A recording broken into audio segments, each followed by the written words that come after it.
این ترانه یاد بودی بخشیده می شود از نام فرشته به امک رحمتیهش شریف خان. راستی از دست دادن نزدیکان خیلی سخت است. درد هر یک آن را خود می دانند و خداوند. وقتی یکی به بازگشت می رود بدن احساس می کنی که جای خالیش چقدر سرد است. امروز فرشته حرف زد از درد خود، از جای خالی امک چون پدر خود، از روزهای نبودش، از خالیگی جایش، از رفتنهای ناگهانی و نامعلومش. خیلی برایش سخت بود چون پدرانه دوستش می داشت و نقش مهم را در زندگیش می بازید. سنه 27 ایونی سال 2021 من توی عروسی داشتم. همین گونه شروع کرد فرشته. شب توی من به جنگ و جنجالی سخت شده بود. اما اگر در این روز شادی و خرسندی داشته باشند من احساسی سرد و تلخی داشتم. آن شب برای من سخت ترین شب بود. اما کم از اول برای این توی من راضی نبود. گویا احساس می کرد که این بخت برای من نمی خندد. و بعد یک سال عروسی سنه 27 ایونی سال 2022 به دل و کوب‌های شوهر، مینوشی‌های او و به احترامی‌هایش من از بختم جدا شدم. خلاصه امکی من رئیسی شهر اصفهان بودند. یک مردی با آبرو، با نفوذ، نامدار، منصبدار، ولی با دل مهربان و قلبی بی‌کینه. او عروسی همه ما دختران را پدرانه از خانه برآورده و دعا داده و گسیل کرده است. چون همیشه می گفت من تمام آرزو و هوس یک فرزند را در شما می بینم و در شما تجربه می کنم.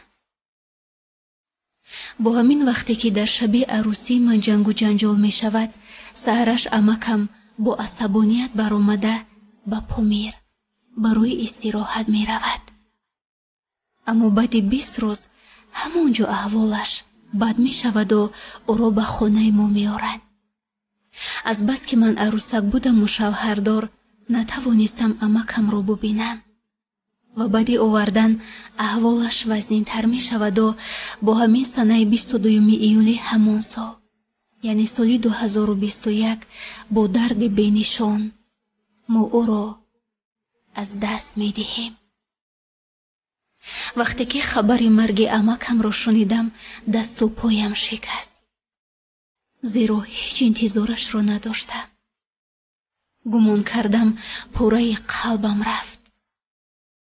آخر من او را پدرانه دوست می داشتم. او برای ما هم محبتی پدری می داد و هم سایه و صله پدری. او برای ما خیلی عزیز بود. او به ما خیلی کمک کرده است. انسانی بهترین و ناتکرار بودن. با وجود وظیفه و مرتبهش خیلی یک مرد خاکسار بودن. من خیلی متاسفم که در لحظه های آخرینش او را از نزدیک ندیدم. آخرین دیدار من با او همان شب عروسیم بود و خلاص. صد افسوس. پر و بالم شکست. قامتم شکست. من وقتی که از شوهرم جدا شدم همون جنجال‌های امکم به خاطرم آمد که می گفت نباید او را به این شوهرش می دادید. او خیلی انسانی کامل بودن. او که نبودنش همه ما را سوزاند. امروزها طول 2 سال پوره می شود که او را در کنار خود و یار دوستانش نداریم. ولی جایش همه جا خالی است. چی در قلب ها و چی در خانه و سر دسترخوان و چی در معرکه ها. هیچگاه جایی نبودی هیچ کس با هیچ محبتی پر نمی شده است. جوی امکم همیشه خالی است. من 2 سال می شود که به سایه و دعا و سخنهایش خیلی سردم. ولی بجز دعا در حقشان دیگر چیزی از دستم نمی آید. او برایم مثل پدر بود. دعاگوی و دعادهم بود. دستگیرم بود. قنات و دلقوتیم بود. من باور دارم که نه هر کس این گونه امکی با مهر و محبت و بهترین دارد.